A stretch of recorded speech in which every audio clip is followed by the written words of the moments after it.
რუსთავი 2 დახურეს. ასეთი განცხადება გააკეთა დღის პირველ ნახევარში რუსთავის გენერალურმა დირექტორმა ნიკა გვარამიამ, ხოლო შემდეგ მისგანვე მოვისმინეთ, რომ მანამ სანამ რუსთავი 2-ს დახურავს ხელისუფლება, რუსთავი 2 დახურავს ხელისუფლებას. ჩვენთან არიან რუსთავი 2-ის ადვოკატები, შოთა მინდელი და ზაზა ბიბილაშვილი ძალიან დიდი ბოდიში მძიმე დღე მქონდა, მთელი დღე ვლაპარაკობ, შეიძლება ითქვას და ჩემს შესაძლებლობებიც იწურება ხოლმე ხანდახან ვერბალური. თუ შეიძლება რომ გითხრათ, რა ხდება რუსთავი 2-ში დახურეს თუ არ დახურეს? თუ რუსთავი 2 ხურავს? თუ შეიძლება ბატონ ზაზა თქვენგან რომ დავიწყოთ. საღამშვიდობისა. ფორმალურად არ დაუხურავთ ჯერ, მაგრამ ყველაფერი კეთდება იმისთვის, რომ დაიხუროს. დღეს საღამოს გაბუნიას ეთერში ნიკა გვარამიამ ასეთი რამ თქვა, რომ ქართულად არის გამოთქმა, რომ ჩემი ხელიდან კაცი მკვდარია, ასე თქვა და ანალოგია გაავლო და ძალიან მართებულად გაავლო ეს ანალოგია, რომ საქართველოს ხელისუფლების მხრიდან რუსთავი 2 მკვდარი, ანუ ხელისუფლებამ გააკეთა და აკეთებს ყველაფერს იმისთვის, რომ რუსთავი 2 დაიხუროს, დაიხჩოს, მას გადაეკეთოს ყველანაირი გზა ფინანსირებისა, რომ ამ ვერ შეძლოს ესეად ფუნქციონირება, ეს და ამას კონდეს ერთგვარი სამართლებრივი რაღაც შეფუთვა, შირმა, რომელიც უკვე ჩამონგრეული არის, პირველივე დღიდან ჩამონგრეულია, მაგრამ ნუ ვიღაც მართლმოწმუნე ხოცებისთვის, ასე ვთქვათ, კონდეს ასეთი სათქმელად მაინც იყოს, რომ აი სასამართლო ხო იყო ჩართული და ასე შემდეგ. თუმცა თუმცა ჩვენ გვახსოვს დახურვის უფრო უარესი შემთხვევებიც, რასაც ნიკა გვარამიას ხშირად ახსენებენ ხოლმე. რაზეც მანაც თვითონ ისაუბრა ამასთან დაკავშირებით, რომ ერთი მეორეს არ ამართლებს. თუმცა შინაარსობრივად ერთი მეორესგან ამასთანავე არ განსხვავდება, განსხვავდება მხოლოდ ფორმით. ბრუტალურობის ფორმით, კონტექსტით, მათ შორის კონტექსტით, მათ შორის სხვა კონტექსტი იყო, რომელიც არაფერს არ ამართლებს. გასაგებია, თქვენ საერთოდ ვაკავშირებ ამორახავს. ეს ყველაფერი იმისთვის, რომ ივანიშვილისთვის შეიქმნას კომფორტული საცხოვრებელი გარემო, რომელსაც ის პრობლემების გარეშე მართავს, ის გარემო, რომელშიც მისი ხელქვეითი, მისი პირადი თანაშემწე, მისი მოურავი, როგორც კი ზავხოზი, როგორც გინდათ დაარქვით, გამოვა და იტყვის რაღაც აბსურდებს, რომ თურმე ეკონომიკა წინ მიდის, თურმე 90,000 სამუშაო ადგილი შეიქმნა, რომ თურმე ყველაფერი კარგად არის, რომ თურმე ლარის დევალვაციას იწვევს უპასუხისმგებლო განცხადებები და ასე შემდეგ და ამას ხალხი მოისმენს და მიიღებს. იტყვის, რომ ყველა დაპირება შესრულებულია და აბა დამისახეთ ერთი დაპირება, რომელიც არ შესრულდა, ამისთვის უნდა მას ეს ძალიან მარტივი არის, მას ეს უკვე ის ხას ტელევიზორთან ერთად მაცივარი ხო აქვს, ხო? ანუ მაცივარში ხო ხედავს რა უგებს? კი, რა თქმა უნდა, უბრალოდ ადამიანებს ჭირდებათ ის საერთო საშუალება და უშუალოდ ჩვენ შეიძლება ფიქრობდე, რომ მაცივარში მე ვარ ცუდად, თორე აგერ ტელევიზორში, მე მაქვს სარიელი, თორე ტელევიზორში ჩანს, რომ ღარიბაშვილი ბედნიერია, ვიღაც ბედნიერ ოჯახში მივიდა, ვიღაცა მადლობა გადაუხადა და შენ გონია, რომ ეს ნეგატივი მხოლოდ შენზე და შენს საახლობლოვან ირგლივ წვეზეა კონცენტრირებული და აისახება და როდესაც ტელევიზიით ხედავ რომ თურმე ეს ყველგან ასეა და მთავრობა რაღაც ვირტუალურ რეალობას ქმნის, ბუნებრივია ეს უკვე აბსოლუტურად განსხვავებული კონტექსტი არის და იქნება საფუძველი იმისთვის რომ აბსოლუტურად სხვა ანუ მოკლედ რომ აღწეროთ და განმარტოთ ეს რაღაც ცოტა დღევანდელი დილის ამბივალენტური მესიჯი არის ის რომ მთავრობამ ყველაფერი გააკეთა იმისთვის რომ რუსთავი 2 დახურულიყო და თუ რუსთავი 2 არ იხურება ეს უბრალოდ რუსთავი 2-ის დამსახურებაა და რუსთავი 2-ის მოხდება. ასე მოვიტყვით გადაწყვეტად რომ არ იხურება, იმიტომ რომ არ ვიცით, ანუ თვითონ ის ფაქტია, რომ რუსთავი 2-ს დაჭირდა ასეთი ტიპის ინვესტიცია, რომელიც დღეს და გულში მთავრობამ დაბლოკა სასამართლოს მოსამართლე ურთმელიძის და ეგრეთ წოდებული ქიბარ ხალვაშის ხელით, გამოწვეულია იმით, რომ წინა განჩინება არსებობდა 5 აგვისტოს განჩინება. ის განჩინება რო არ ყოფილიყო, ჩვეულებრივად წავიდოდა საბანკო კრედიტი იქნებოდა გაცემული საბანკო გარანტია და ასე შემდეგ, ეს საჭიროება არ არსებობდა. ეხლა ეს საჭიროება დადგა, ეხლა ეს ჩაუკეტეს და ერთ თვეში შეიძლება უკვე საერთოდ ამაზეც აღარ იყოს. კი ბატონო, ინვესტიცია დაბლოკა. თუ შეიძლება აი ეს განმარტოთ ზუსტად რა მოხდა აი გასული 2 დღის განმავლობაში რუსთავი 2-ის თავს. გასაგებია ვიცით, რუსთავი 2-ის წილები დაკადაღებულია ბატონი ხალვაშის მიერ ჯერ კიდევ თუ არ ვწდები 2 თვის წინ იყო, ხო? ეს ამბავი, მოხდა ეს ამბავი და აი ეხლა რა მოხდა 2 დღის წინ და დღეს. მოგესალმებით თქვენს მაყურებელს. მოკლედ პირველ რიგში რომ რუსთავი 2-ს დახურა უნდა ჯერ დიდი დრო. ვფიქრობ ეს ნაკლებად მოხდება. რაც შეეხება იმ მოვლენებს, რაც განვითარდა ამ ბოლო დღეებში. რა თქმა უნდა, რუსთავი 2-ს აქვს გარკვეული ფინანსური პრობლემები, მას შემდეგ რაც ეს დაკადაღების პროცესები წარიმართა, სასამართლო გადაწყვეტილებების შემდეგ. და ძალიან მარტივი იყო ამ დროს რომ მის ხელმძღვანელობას უნდა მოეძებნა გარკვეული გამოსავალი. ეს გამოსავალი მოძებნული იყო და დღეს განმარტებები გააკეთა არაერთხელ ბატონმა გვარამიამ ამასთან დაკავშირებით რომ მან მოიძია გარკვეული ინვესტორი რომელიც თანახმა იყო შეეძინა ეს გარკვეული ინვესტორი ერთ-ერთი ძალიან ცნობილი საუბარი არის რომ თქვა საყვარელი ფიგურასთან დაახლოებული არც დასამალი არ ყოფილა არც არავის არასოდეს არ დაუმალავს ეს ხელშეკრულება ღია იყო მათ შორის რეგისტრაციის ეტაპზე და ეხლა ღია არის და პრინციპში ნებისმიერ მოქალაქეს შეუძლია ამ ხელშეკრულებას გაეცნოს და მე შემიძლია რაღაც ძირითადი დეტალები ამ ხელშეკრულებიდან გითხრათ საუბარი არის დავით კეჟერაშვილის ნათესავზე, დიმიტრი ჩიქოვანზე, რომელიც დაინტერესდა, რომ გარკვეული ინვესტიცია განეხორციელებინა როგორც ტელეკომპანია რუსთავში, ასევე მას შეეძინა ტელეკომპანია რუსთავის 51 წლის მფლობელი კომპანიის შპს ტელეკომპანია საქართველოს 100%-იანი წილი. ანუ ეს იყო სრულიად დაუყადაღებელი წილი, რომელიც არანაირ მონაწილეობას არ იღებდა თუნდაც იმ განჩინებებში, რომელიც ურთმელეთის მიერ იყო გამოცემული და ის შემხებლობაში არ იყო რუსთავი 2-ის მფლობელობასთან. და უფრო მეტიც ამ კონკრეტული გარიგებით რუსთავი 2 დამატებით ინვესტიციად მიიღებდა $6 მილიონ გარკვეული გრაფიკით. ეს ინვესტიციის განხორციელება დაიწყებოდა პრინციპში რამოდენიმე დღეში და მისი შეტანა უნდა მომხდარიყო პირდაპირ საწესდებო კაპიტალში. ანუ ეს იმას ნიშნავდა, თუნდაც კიბარხალვაშის შემთხვევაში თუ ის მოიგებდა თუნდაც ამ დავებს, ის დაეუფლებოდა 6 მილიონით გამდიდრებულ კომპანიას, რომელსაც საწესდებო კაპიტალი გაზრდილი ექნებოდა 6 მილიონით. არის იმის უზრუნველყოფის რომ არ გაიფლამდეს ქონება, ამ შემთხვევაში პირიქით უკუ ეფექტი გამოიღო, ასე ვთქვათ, ამ განჩინებამ, რომელიც ჯერჯერობით სანახავი და შეიძლება სხვა სამართლებრივი, ასე ვთქვათ, ნაბიჯები გადაიდგას, პირიქით უკუ ეფექტი ქონდა რომ მის გაძლიერებას შეუშალეს ხელი და დაბლოკეს მისი გაძლიერება. აი ამაზეა საუბარი, ეს არის თავარი დეტალი, რაც ამ ხელშეკრულებიდან. ანუ საბოლოო ჯამში თუ ავიღებთ იმას, რომ მართლაც კიბარხალვაშს აქვს რაღაცა ქონებრივი ინტერესი, ქონებრივი დავა რუსთავი 2-ის მიმართ, მან საკუთარი თავის წინააღმდეგ გადადგა ნაბიჯი ამ გარიგების დაბლოკით. შეიძლება ესე ითქვას. შეგვიძლია ვთქვათ, რომ საბოლოო ჯამში ეს სწორედ ესე ფორმულირდება, რადგან ამ ხელშეკრულებით მხოლოდ და მხოლოდ რუსთავი 2, კონკრეტულად რუსთავი 2 6 მილიონით უნდა გაძლიერებულიყო გარკვეული წლებისა და პერიოდის განმავლობაში. ანუ თან ეს არ იყო რაღაც სესხი, არანაირ ვალდებულებას არ წარმოუშვებდა რუსთავი 2-ს არავის მიმართ. ეს იყო კონკრეტულად ინვესტირებული თანხა რუსთავი 2-ის საწესდებო კაპიტალში, რომელიც უნდა მოხმარებოდა სრულად რუსთავი 2-ს. ამიტომ მე ამბობ, სანახავი არის უბრალოდ მე არ ვიცი განჩინების დასაბუთება რა არის, უბრალოდ ძალიან გაუჭირდებოდა მოსამართლეს, რა უნდა დაეწერა, რომ რატომ უნდა შეეფერხებინა უბრალოდ ჩემთვის გაუგებარია დაფინანსება, რატო იყო პრობლემა, ანუ საუბარია ინვესტირებაზე ყოველგვარი ვალდებულების გარეშე. ხვალ რომ ადგეს ერთი ვიღად ვინმე გამოჩნდეს ესეთი ადამიანი და პირდაპირ აჩუქოს რუსთავი 2-ს ფული 6 მილიონი. აჩუქოს ყოველგვარი რაღაცა წილების და ამის მოთხოვნის გარეშე. ამ შემთხვევაში თუ შეიძლება რაიმე ფორმით ხელისუფლებამ ხელი შეუშალოს აი ამ მოქმედებას. თუ არის ესეთი ორი გზით ალბათ მოსამართლე ურთმელიძეს შეუძლია რომ რუსთავი 2-ის მიმართ ქველმოქმედება აკრძალოს და უფრო რეალისტური იქნება რომ გადადგას ის უკანასკნელი ნაბიჯი რომელიც აქამდე არ გადაუდგამს არის რუსთავი 2-ის ანგარიშების დაბადება. კი ბატონო, რა გზა არის დარჩენილი ახლა? რას უნდა ველოდოთ ახლა და ზოგადად რას გეგმავს რუსთავი 2? გასაგებია მათ გამოაცხადეს ახლა მხარდაჭერის მიზნით რომ რაღაც არებს აგროვებენ, მაგრამ 6 მილიონი რთული წარმოსადგენია რომ შეგროვდეს, ხო?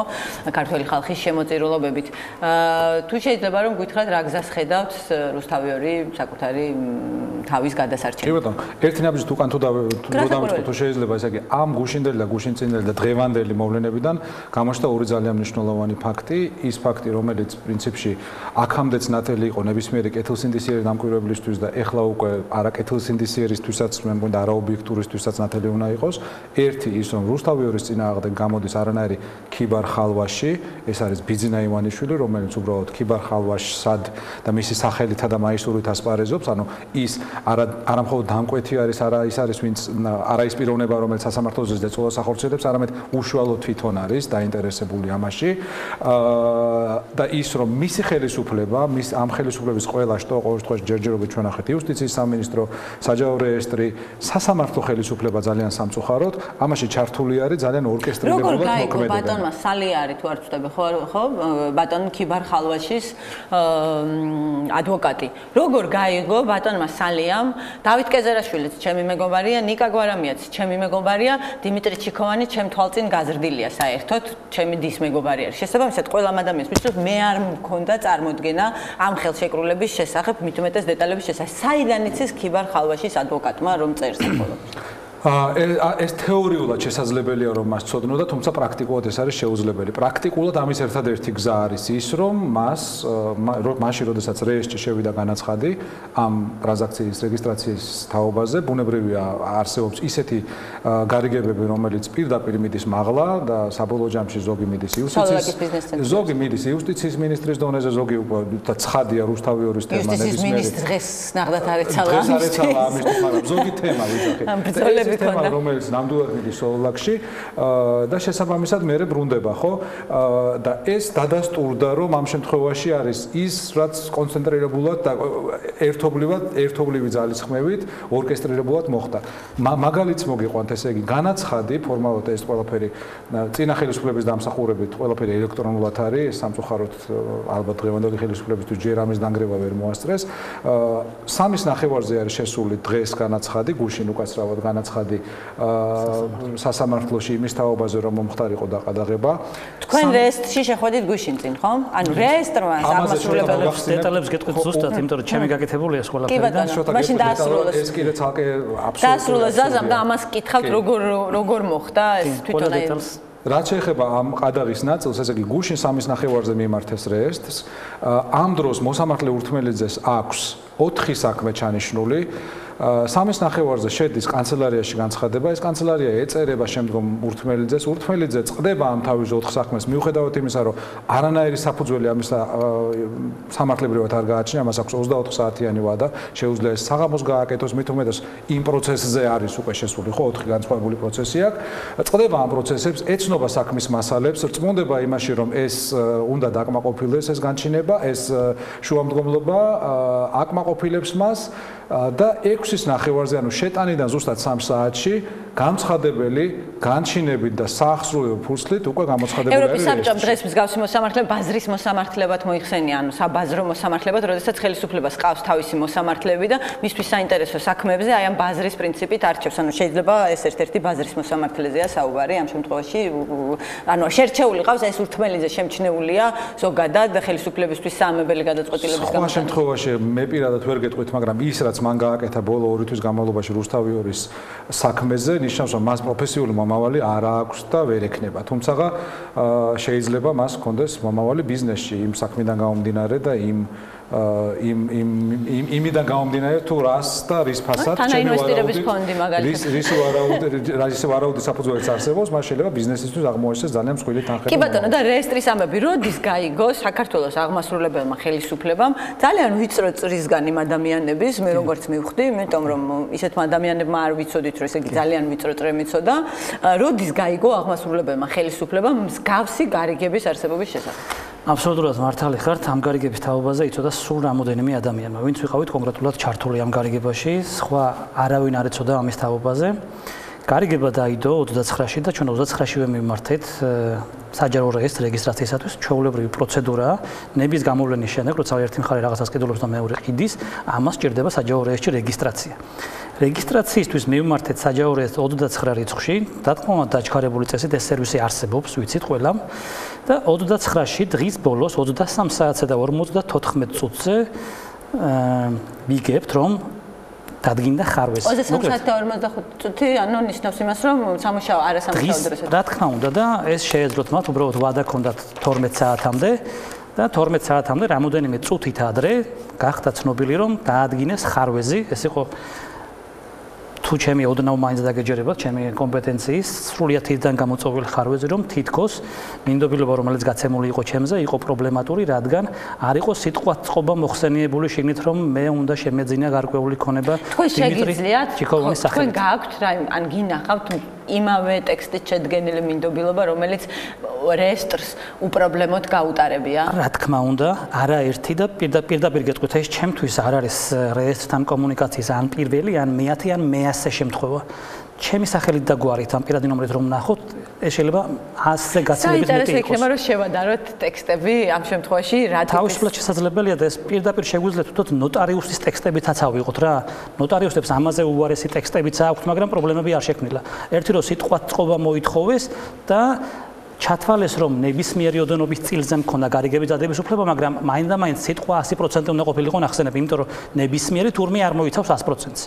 მოკლედ, შევთანხმდით ამაზე, ამას აღარ ვაგრძელებთ და ჩვენც მეც გადავწყვიტე როგორც იურისმა, ჩემთვის სიგნალი იყო იმისა, რომ გარკვეული ინტერესი არსებობდა ამ გარიგების მიმართ ერთი და მეორე არ შეიძლებოდა შევსულიყავით მასთან ამ რაღაც ლინგვისტურ სამართლებრივ დავებში ნახევარს. აზრი არ ქონდა მოკლედ. იმიტომ რომ ჩვენ დროს დავკარგავდით და მეც აქედან ვერაფერს ვერ მივიღებდით, დაიწყებოდა ადმინისტრაციული წარმოება, ადრიანი ერთვიანი პერიოდები და ეს შედეგს არ მოგვცემდა. ამიტომ ძალიან მარტივად მეორე დღესვე შევადგინე ახალი მინდობილობა ნოტარიუსთან ერთად, მომენიჭა ის უფლებამოსილება და იმ სიტყვათ წყობით, რომელიც რეესტრს სურდა, ასევე რომ არ გამختارიყო ახალი ხარვეზის საგანი დავდე გარიგება თავიდან, იმიტომ რომ შეიძლება მათ ეთქვათ რომ ახალი კი მომენიჭა უფლებამოსილება ახალი მინდობილობით, მაგრამ გუშინ როცა ის გარიგება დადე, მაშინ არ გქონდა ეს უფლებამოსილება, ამიტომ ახალი ხელშეკრულება დავდეთ და 30 რიცხვში წარუდგინეთ დამატებითი დოკუმენტაცია საჯარო რეესტრს, ანუ ხარვეზი აღმოფხარი და საერთოდ საოცრება არის უბრალოდ ეხა მე მინდა რომ ბოლომდე ეს თემა ამოწურული იყოს.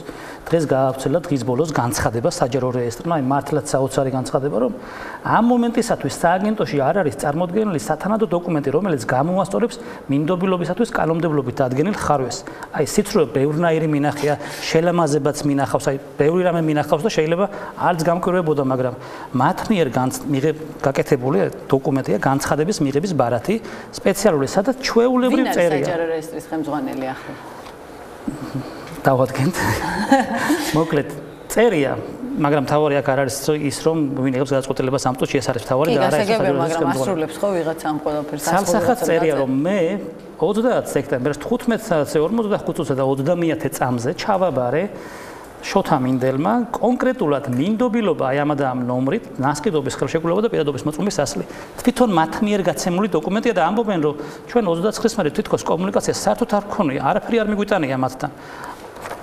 მართლაც საოცარია, ესეთ პრაქტიკასთან ადგილი მართლა შეხება მე არ მქონია პირადად, იმიტომ რომ გასაგებია რატომაც ეს არის განსაკუთრებული ინტერესის საგანს წარმოადგენდა ეს ხელშეკრულება და არ მიკვირს. ამის შემდგომ იწყება ეს მოვლენები, ანუ თავარი რა არის, რატო იწყება ეს ყველაფერი დროში 29-ში ხარვეზი აბსურდზე, 30-ში შეგვაქვს გამოსწორებული აღმოფხრილი ხარვეზი, 30-ის დღეს სრულდება ისე, ანუ 24 საათი ისე შესრულდა, რომ არანაირ პასუხს არ ვიღებთ. დღეს დილიდან ვარ მუდმივ კომუნიკაციაში საჯარო რეესტრთან. ვესაუბრე არაერთ პირს, მათ შორის კოორდინატორსაც და მათი პასუხი იყო: დიახ, იცით რა, თქვენ კი აღმოფხარით ეს ხარვეზი, მაგრამ ჩვენ უნდა დაუკავშირდეთ კონკრეტულ შემსრულებელ პირს, რატომ არ მიიღო გადაწყვეტილება. ანუ ბოლოს დღის ბოლო ისე დასრულდა, რომ ის შემსრულებელი პირი ვერ მოძებნეს, რომ კონკრეტული პასუხი ეთქვათ. მაგრამ თავარი რა იყო? ამ დროს სასამართლოში წვებოდა იჭედებოდა, ასე ვთქვათ, ის განჩინება, რომელიც ძალიან მნიშვნელოვანი იყო და რომელიც სულ 2 საათში, 2 საათნახევარში მაქსიმუმ იქნა მიღებული. ანუ ცალსახად დასტურდება, იმიტომ რომ ეს დოკუმენტები უკვე ცნობილია და ცნობილია საათები და წუთები. 3-ის ნახევარზე შესულ განცხადებას, იმ დროს, როდესაც მოსამართლეს აქვს პროცესები ჩანიშნული, უკვე მიღებული გადაწყვეტილება, წარმოიდგინეთ, მათ შორის ამ საცობებიან ქალაქში ნახევარ საათი მაინც უნდა რომ დიღმიდან ჩახვიდეს იუსტიციის სახლამდე, სულ ცოტა. 6-ის ნახევარზე უკვე განჩინება დევს იუსტიციის სახლში. აი, მთელი ამ ყველაფრის, ასე ვთქვათ, სამართლებრივი ამ დავარქვათ დიდი გაუგებრობის, განუკითხაობის და ამ ტექნიკური დეტალების არსი გახლავთ ის, რომ როგორმე სულზე მოესწრო განჩინებას დაყადაღების თაობაზე. და კიდევ ერთხელ ვამბობ, არაფერ შუაში, აბსოლუტურად არანაირ შუაში არ არის რუსთავი 2-თან ტელეკომპანია საქართველოს წილები, ანუ რაც არ უნდა მოხდეს რუსთავი 2-ის თავს, ვინც არ უნდა მოიგოს პროცესი, ტელეკომპანია საქართველოს შიდა წილების პრობლემა ვერანაირად ვერ შეეხება რუსთავი 2-ს. ეს არის სრული სამართლებრივი აბსურდი, კიდევ ერთხელ ამას დავარქმევდი ამ სახელს და არ მომერიდება რა. ანუ ეს იყო ის ჯაჭვი, რის გამოც საჯარო რეესტრმა ფეხი ითრია, მე აკეთა ეს სამარცხვინო განცხადებები და დღემდე პასუხი არ აქვს მოცემული. კი ბატონო, და ამასობაში ყურში მითხრეს ვინ არის საჯარო რეესტრის ხელმძღვანელი? პაპუნა უგრეხელიძე არის საჯარო რეესტრის ხელმძღვანელი და კომიკური საერთო პაპუნასთანაც ხანგრძლივი მეგობრობა მაკავშირებს და რა დღეში ჩავარდნილა თურმე ამასობაში მინდია უგრეხელიძის შვილზეა საუბარი. თავი კიდევ ერთხელ ის არის რომ გადაწყვეტილებას ვინ იღებს და არა ის. კი, ცხადია, მაგრამ ვიღაც ასრულებს ყოველთვის და ადამიანები რო იზრდებიან, ზოგადად მშობლები იმას ასწავლიან, რომ რაღაცებზე უნდა თქვან არა და როგორც ჩანს არას თქმა უჭირთ. მთელი ეს ჯაჭვი მე ასევე შემიძლია ცალსახად პასუხისმგებლობით გითხრათ, რომ არ არის უბრალოდ რაღაც თავის არიდება, ან რაღაც მცირედი დარღვევა და რა.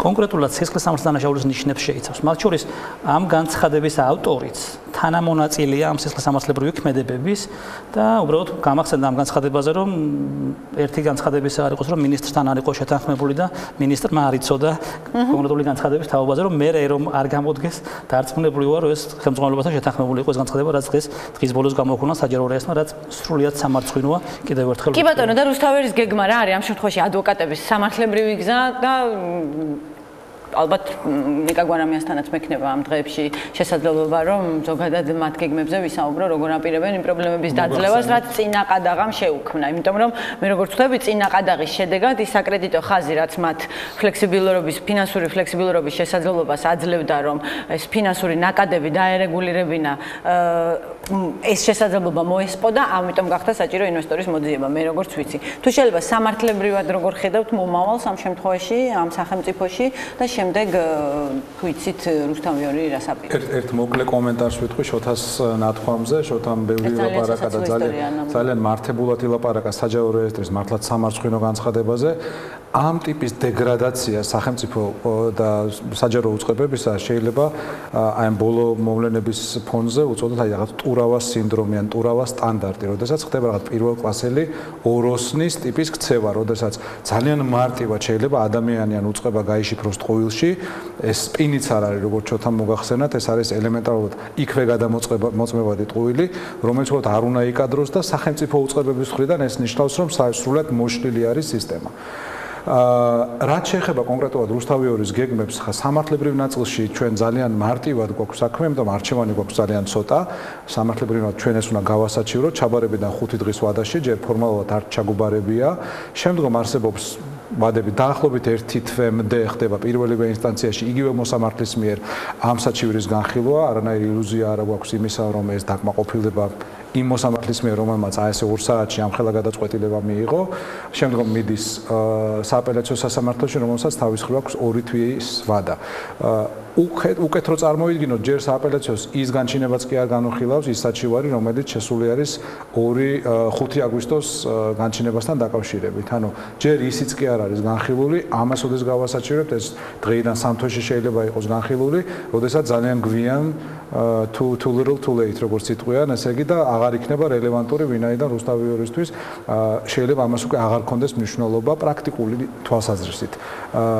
შესაბამისად ჩვენ უნდა ვიმოქმედოთ სხვანაირად, სხვადასხვა სასამართლომ ამაც განაცხადა დღეს გაავრცელა განცხადება საღამოთი. ზეწოლას ნახდეთ ჩემზე ვნახეთ. არა მხოლოდ ზეწოლას ნახდეთ ჩემზე, მაგრამ დაახლოებით მე ასე ამოვიკითხე, რომ დაუშვათ ჩუმად მოგდითო, ასე ვთქვათ, სანამ ბიძინა ივანიშვილი კლავთ, სანამ განადგურებთ, სანამ გახშობთ, თქვენ მიიღეთ რაღაც თავი მოიკატუნეთ, მოაჩვენეთ თავის საზოგადოებას, რომ ჩვენთან პროცედურული დემოკრატია არის ბჭყალებში, მიიღეთ მონაწილეობა ამ ფარში, ამ სპექტაკლში და მე რომ მოკვდებით, მე ნუ არ ვიცი, რაღაცა იქნება ალბათ, ხო? აი დაახლოებით ეს მოწოდება არის, რომ ნუ ყვირით, ნუ აპოლიტიკურებთ, ნუ რაფერს ნუ ამბობთ, თქვენ ხო გააქვთ საშუალება რომ ეს გაასაჩვევთ? კი, გვაქვს და სანამ სასამართლო ამას განიხილავს, შეიძლება და სავარაუდოდ იქნება ძალიან გვიან. ამიტომ რეალურად ჩვენ გვაქვს ერთადერთი გზა რომ მოხდეს საზოგადოების ტოტალური მობილიზება, იმიტომ რომ ეს არის ბოლო წითელი ხაზი, რომელიც ხელისუფლებას არ უნდა გადაეკვეთა და ეს წითელი ხაზი მას დაუხაზა ჩვენმა ყველა მეგობარმა, მათ შორის ბოლო იყო ამერიკის ახალი ელჩი, რომელმაც სულ რაღაც 3 დღის წინ განაცხადა, რომ რუსთავ ვიორი არა მხოლოდ უნდა გადარჩეს, არამედ უნდა აყვავდეს და აი ესე დემონსტრაციულად მისი განცხადებიდან 3 დღეში ხდება აი ესეთი ნაბიჯის გადადგმა. შესაბამისად, ეს არის უკვე ფრონტის ბოლო ხაზი, რომლის იქიდაც არის ბიძინა ივანიშვილის შეუზღუდავი ჯამახირიული ტიპის მმართველობა. კი, თუმცა ამავდროულად ასეთი ნაბიჯის გადადგმა იმის მანიშნებელიც არის, რომ დიდ პანიკას აქვს ადგილი, იმიტომ რომ ზოგადად ისეთი ხელისუფლებებიც კი, რომლებიც ვთქვათ ავტორიტარიზმისკენ არიან მიდრეკილები, ყოველთვის ცდილობენ ხოლმე რომ დააბალანსონ რაღაცნაირად, ერთგვარი ბალანსი იპოვონ უსაქციელობასა და შემდეგ კარგად მოქცევას შორის იმისთვის რომ ვთქვათ რაღაცა მეტნაკლებად შეძლონ არსებობის გაგრძელება და დღეს კი ჩვენ დავინახეთ ესეთი რამ რომ ყველაზე დიდ ფორუმზე, საპარლამენტო ფორუმზე 47 წევრი ქვეყანა ყავს ევროპის საბჭოს თუ 48 უკვე ზუსტად აღარ მახსოვს ვანო მერაბიშვილი და მაგნიცკი ერთმანეთის გვერდზე დააყენეს საპარლამენტო რეზოლუციის ტექსტში. არ ვიცი ხა ამ ხელისუფლებას დაბალანსების რესურსი უბრალოდ აღარ გააჩნია, თუნდაც დღევანდელი ევროსაბჭოს რეზოლუცია რაზე მიუთითებს. გუშინ ხელისუფლების ერთ-ერთი წარმომადგენელი ეკაბესელი ამბობდა, რომ ამ დრაფტზე ყურადღებას ნუ მიაქცევს, ვინაიდან ეს არის გარამონდის, ანუ ერთი კონკრეტული მიკერძოებული დეპუტატის დრაფტი. და შესაბამისად ეს არაფერს არ ნიშნავსო. დღეს, როდესაც ევროსაბჭომ უდიდესი უმრავლესობით 99-10-ის წინააღმდეგ მიიღო ეს ხელისუფლებამ და სახე დააკარგეს საერთოდ დაიწყეს უსამარცხინო ესი განცხადებების გაკეთება რომელიც არანაირ ეთიკაში არანაირ ეტიკეტში არც პირველი არა თქმა უნდა ეს ნიშნავს უკვე ნიღაბი ჩამოიხსნეს ამბობენ რომ ვიღაცა ერთ-ერთ უსაქციელო დეპუტატი ამბობდა მათ შორის დიპლომატად ნამუშევარი როგორც მე ვიცი ამბობდა რომ ეწოდება ის ადამიანი და საერთოდ ევროსაბჭო რომელმაც ესეთი გადაწყვეტილება მიიღო ერთმა ასაკი დაუწუნა აგრამონს და ხო ერთმა თქვა რომ მანანა კობახიძემ თქვა რომ ცალსახად მიკერძოებული და ადანაშაულებს და აღარ მახსოვს ვინ თქვა ეს იყო უკვე პიკი რომ ნაციონალური მოძრაობის წარმომადგენლები იქ ციხის ცველებივი დადიოდა რიგებს შორის და ესე გააკონტროლებდნენ. ორი ანუ ჩიორაზე და კანდელაკზე არის ხო საუბარი? აკონტროლებდნენ თურმე ევროსაბჭოს. და ხო ანუ საუბარი რაზე რომ ევროსაბჭო პლენშია ალბათ. ნუ ამის იქით ამ ხელისუფლებას რისი მე შინია ნაციონალურ მოძრაობას თავში არა უარდეს ეს არ ჩათვალონ მართლა რომ აი ესე კანდელაკმა არ ჩათვალოს რომ აკონტროლებს იქ სიტუაციას. კი ეს ნამდვილად დიდი პრობლემაა ამაზე ჩვენ გქონდა საუბარი წინა ბლოკში სწორედ რომ ეს რაღაცა მაგნიცკის გვერდზე ვანო მერაბიშვილის მოხსენიებას მეც ნამდვილად არ ველოდი და საქართველოს რუსეთის გვერდზე მოხსენიებას, როდესაც საქმე მართლმსაჯულებას ეხება. ძალიან მნიშვნელოვანი თქვენ ალბათ თქვით ჩვენ სამწუხაროდ არ ქონდა იმის საშუალება რომ ქართულმა ოცნებამ საქართველოს ხელისუფლებამ მოახდინა 4 დეპუტატის მობილიზება. 4. 10 ხმა იყო ამ რეზოლუციის წინააღმდეგ, 6 იყვნენ თვითონ. ხო და კიდევ ერთი რასაც ხშირად ამბობდნენ ბოდიში შოთა ვიცი რომ ეს თქვენი თემა არ არის მაგრამ აი აზას მაინც შევყევი რადგან დღეს თავარი თემა ეს უნდა ყოფილიყო რომ არა რუსთავიორის შემთხვევა რუსთავიორის ეთერშიც კიდევ ერთი რასაც ამბობენ არის ის რომ აი ევროპის სახალხო პარტია არის ნაციონალური მოძრაობის თქვათ მამობილი პარტია და აქედან გამომდინარე ნაციონალურ მოძრაობას იცავს თუმცა ეხლა ჩვენ ნახეთ სოციალისტების ხმები რომლის წევრიც არის ზუსტად ქართული ოცნება ცდილობდა ყოველ შემთხვევაში არ ვიცი მიიღეს თუ არა მაგრამ მე მგონი მიიღეს ალდეს მხარდაჭერა რომლის წევრიც არის რესპუბლიკელები და ასე შემდეგ შესაბამისად მე არ ვიცი საერთოდ მან კიდევ ერთი რამ არის ას თვითონ მომხსენებელმა განაცხადა რომ მისი პოლიტიკური პარტიის პარტნიორები ხელისუფლებაში იმყოფებიან მაგალითად თურქეთში და აზერბაიჯანში მაგრამ კრიტიკული არის ეს რეზოლუცია მათ მიმართ ანუ პარტიის წევრობა და მასთან აფილირება არ არის განსაზღვრელი და ნახვერთი თურქეთმა როგორი რეაქციები მიცა საინტერესოა ერდოღანიც თუ გაბრაზდა ესე და თქვა აგინა მას რა ქვია რეზოლუციის ავტორებს თუ აი როგორ მოხდა რა თქმა უნდა სერიოზული პოლიტიკოსი ამას არასდროს არ იზამს პრობლემა იმაშია რომ ეს გინება ეს უსაქციელობა რომელსაც ეს კონკრეტული ადამიანები იჩენენ არის ერთი ანუ ივანიშვილის საამებლად რომ აი ჩვენ ყველაფერი გავაკეთეთ რომ ანახონ მას რომ ჩვენ დავიხარჯეთ ჩვენ კი ვეცადეთ ბესელია გავაგზავნეთ მეორე წულუკიანი გავაგზავნეთ სხვა ხელისუფლება რომელიც მეორედ გააგზავნეს ბესელი მეორედ მას შემდეგ რაც ერთხელ უკვე მასხრა დაიგდო თელმა საქართველოს მომხრემ და მოწინააღმდეგემ ხო მეორედ რომ იგივე ადამიანს გააგზავნე და ისევ ინგლისურად ნუ არა ისევ მე ნუ მაშინ რაღაც გედევან ფუთხაძე რატო გაგზავნეს გუშინ მედიის კონფერენციაზე ხო მაგაზე საუბარი უბრალოდ ეს არის ხელისუფლება რომელსაც ყველანაირად ამოწურული აქვს მორალური, ინტელექტუალური რესურსი და მას არანაირად ზაზა ვინ გაგზავნა? ქართულად ელაპარაკონ და თარგმნონ მაშინ რა ვიცი რაღაც ქნა. მოგეთ დილემის წინაშე დგას ქართული ოცნებაც. რა აი ეს არის ეს ხალხი გამომყვა და ესენი მყავს ხო თქვა ბიძინა ივანიშვილთან და არა ყავს ხა კანდელაკი ბიძინა ივანიშვილს და რა ვქნას. კი ბატონო ძალიან დიდი მადლობა. რამეს ხომ არ დაამატებდით ისეთ დეტალი ხომ არ არის რაზე საუბარიც გამოგრჩა მე მგონი ამოვწურეთ თემა. ვნახოთ როგორ განვითარდება მოვლენები მე იმედს ვიტოვებ და აბსოლუტურად დარწმუნებული ვარ რომ რუსთავიორი არ დაიხურება იმიტომ რომ პრაქტიკა გვიჩვენებს რომ რუსთავიორთან დაპირისპირებაში დამარცხებული ყოველთვის ხელისუფლება გამოდის ხოლმე და ნახოთ როგორ განვითარდება მოვლენები. მაყურებელს დიდ მადლობას ვუხდი იმისთვის რომ გვიანობამდე გვიყურა. დიდი იმედი მაქვს რომ საგანგებო არჩევანმა არ წამართვა ჩემი მაყურებელი და ვინც ჩემთან იყავით მათ განსაკუთრებული მადლობა და ერთმანეთს ჩვენ შევხვდებით ორშაბათს. შემდეგ ორშაბათს.